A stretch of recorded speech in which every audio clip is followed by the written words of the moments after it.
নমস্কার বন্ধুরা, আমার বৃষ্টিপর্ণা চ্যানেলে আপনাদের স্বাগত। আজ আমি চলে এসেছি চিংড়ি দিয়ে ডাঁটা মাছের একটা রেসিপি নিয়ে। এই গরমকালে এই রকম চিংড়ি দিয়ে ডাঁটা মাছের যদি রেসিপি থাকে তাহলে তো আর কথাই নেই, এই একটা পদেতেই পুরো ভাত খাওয়া হয়ে যাবে। চলুন তাহলে রেসিপিটি দেখে নেওয়া যাক, কিভাবে আমি চিংড়ি দিয়ে ডাঁটার এই রেসিপিটা তৈরি করি। এবার আমি এখানে কিছুটা ডাঁটা কেটে নিয়েছি, একে ধুয়ে পরিষ্কার করে নিয়েছি। আর নিয়েছি একটু আলু, একটু বড় বড় করে কুমড়ো, একটা বড় সাইজের পেঁয়াজ আর একটু টমেটো, এইটা দিয়েই করব। আর কয়েকটা চিংড়ি মাছ নিয়েছি, এটা 50 গ্রামের মতো চিংড়ি মাছ আছে, 50 থেকে 100 গ্রামের মতো চিংড়ি মাছ আছে। বড় চিংড়িকে মাথা আর সব খোলা ছাড়িয়ে নিয়েছি বলে একটু ছোট হয়ে গেছে।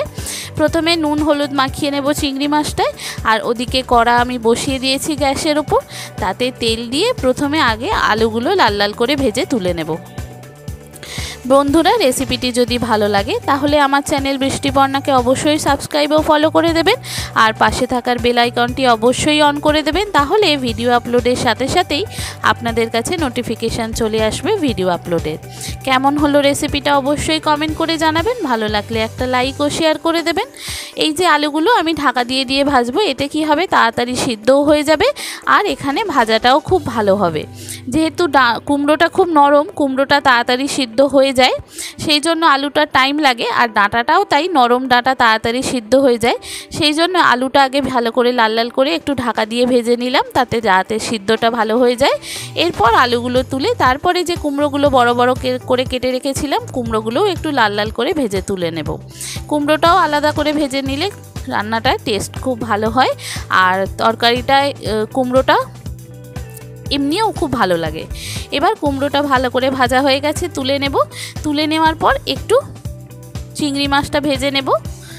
যে চিংড়ি মাছটায় নুন হলুদ মাখিয়ে রেখে দিয়েছিলাম, সেই চিংড়ি মাছটা এরপর ভেজে নেব। খুব সুন্দর খেতে হয় এইভাবে যদি চিংড়ি দিয়ে ডাঁটার একবার এই রেসিপিটা তৈরি করেন। সামান্য কিছু মশলা দিয়েই তৈরি হয় এই তরকারিটি। এই একটা পদেই কিন্তু পুরো ভাত খাওয়া হয়ে যাবে, আর গরমকালে খুব ভালো, সজনে ডাঁটা খাওয়া এমনিই খুব ভালো। এবার আমি এই তেলেতে একটু 5 ফোড়ন আর একটু জিরে আর একটু গরম মশলা ফোড়ন দিলাম। 5 ফোড়ন এখানে ব্যবহার করব না, শুধু জিরে আর একটু গরম মশলা দিলাম, মানে এলাচ আর দারুচিনি লবঙ্গ দিলাম। দিয়ে এটা যখন ভালো করে ভাজা হয়ে যাবে, তখন যে পেঁয়াজটা কেটে রেখেছিলাম, পেঁয়াজ আর টমেটো, সেইটা দিয়ে দেব। দিয়ে এটা ভালো করে নাড়তে থাকবো। প্রয়োজন পড়লে আপনি আর সামান্য আর একটু তেল দিতে পারেন, আর পেঁয়াজটা একটু সামান্য নুন দিয়ে দিলে পেঁয়াজ আর টমেটোটা তাড়াতাড়ি ভাজাও হয়ে যাবে আর একটু মজেও কমে যাবে। এবার পেঁয়াজ আর টমেটোটা ভাজা হয়ে গেছে।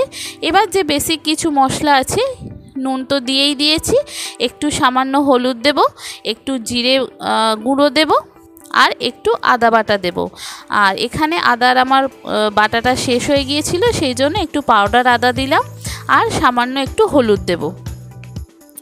এখানে ধনে বা অন্য কোনো মশলা আমি এখানে কোনো কিছু দেব না, শুধু জিরে, আদা, নুন, হলুদ আর সামান্য একটু লঙ্কা স্বাদ মতো, আপনি যেরকম ঝাল খেতে চান সেই রকম। ব্যাস, এগুলো দিয়েই এটা মশলাটাকে ভালো করে কষাবো। প্রয়োজন পড়লে এটাকে জল দিয়েও আপনি কষাতে পারেন। সামান্য মশলা দিয়ে এই তরকারিটা এত সুন্দর খেতে হয়। আমাদের বাড়িতে প্রায়শই এই তরকারিটি হয়। ডাঁটা দিয়ে চিংড়ি মাছ যখনই থাকে বাড়িতে, চিংড়ি মাছ যদি থাকে তাহলে ডাঁটা দিয়ে এই চিংড়ি মাছের এই তরকারিটা আমাদের প্রায় দিনই হয়, আর এত সুন্দর খেতে লাগে। এইটা আজকে আপনাদের সঙ্গে শেয়ার করলাম এই রান্নাটা। এবার ডাঁটাটা মশলার সঙ্গে কষিয়ে একটু ভেজে নেব। এটাও ভাজা হয়ে যাবে ডাঁটাটাও, যেহেতু আলু কুমড়ো আগেই ভাজা হয়ে গিয়েছিল, ডাঁটাটাও মশলার সঙ্গে কষিয়ে ভাজা হয়ে যাবে। এরপর দেখুন যে আলুটা কেটে রেখেছিলাম, সেই আলুটা এখানে দিয়ে দেব। ডাঁটাটা মশলার সঙ্গে ভালো করে কষানো হয়ে যাচ্ছে। খুব সুন্দর একটা গন্ধ যখন ছেড়ে যাবে, মশলা থেকে তেল ছেড়ে যাবে, তখন বুঝবেন যে আপনার মশলা কষানোটা হয়ে গেছে। তারপরেই আপনি ডাঁটাটা এর মধ্যে দিতে পারেন। এবার যে আলুটা কেটে রেখেছিলাম, সেই আলুটা এর মধ্যে দিয়ে দেব। দিয়ে এটাও আলুটা ডাঁটাটার সঙ্গে ভালো করে নাড়াচাড়া করে পরিমাণ মতো জল দিয়ে এটা ঢাকা দিয়ে দেব। দেখুন এইটা ভালো করে ভেজে নেব। মশলাটার কষানোর সাথে সাথেই ডাঁটা আলুটা ভালো করে ভাজা হয়ে যাবে, কষানোও হয়ে যাবে। এবার পরিমাণ মতো জল দিয়ে এটা ঢাকা দিয়ে দেব সিদ্ধ হওয়ার অপেক্ষায়।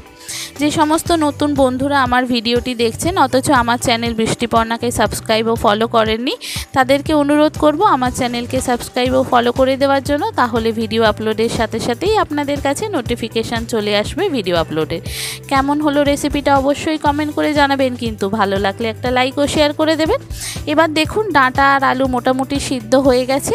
এবার যে কুমড়ো আর চিংড়ি মাছটা ভেজে রেখেছিলাম সেই কুমড়ো আর চিংড়ি মাছটা দিয়ে দেব, দিয়ে এটাকে আরেকবার সিদ্ধ হতে দেব। যেহেতু কুমড়ো খুব নরম, তাড়াতাড়ি সিদ্ধ হয়ে যায়, সেই জন্য কুমড়োটার পরে দিলাম চিংড়ি মাছটা। আর এই তরকারিটা এতটা ঝোল রাখবো না, খুব মাখো মাখো করব না, মানে একদম শুকনো শুকনো করব না, আবার এতটাও ঝোল রাখবো না। আমি একটু নুন মিষ্টিটা আগে চেক করে নিই, নেওয়ার পর তারপরে এইটা একটু মাখো করে নামিয়ে নেব। খুব সুন্দর খেতে হয় বন্ধুরা, এইভাবে ডাঁটা দিয়ে চিংড়ি মাছ যদি একবার ট্রাই করেন।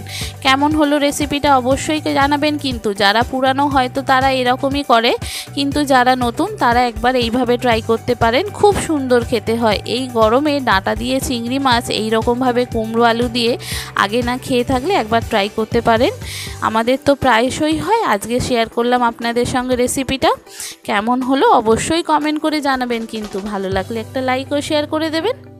দেখেছেন কি সুন্দর দেখতে হয়েছে, এই একটা পদ দিয়েই কিন্তু খাওয়া হয়ে যাবে, এত সুন্দর খেতে হয়, দারুণ একটা গন্ধ আসে আর খেতেও খুব সুন্দর হয়।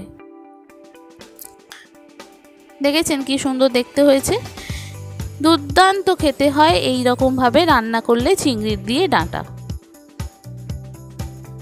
আমি তো এইভাবেই করি, আপনারা কীরকম করে করেন সেটাও আমাকে কমেন্ট করে জানাবেন।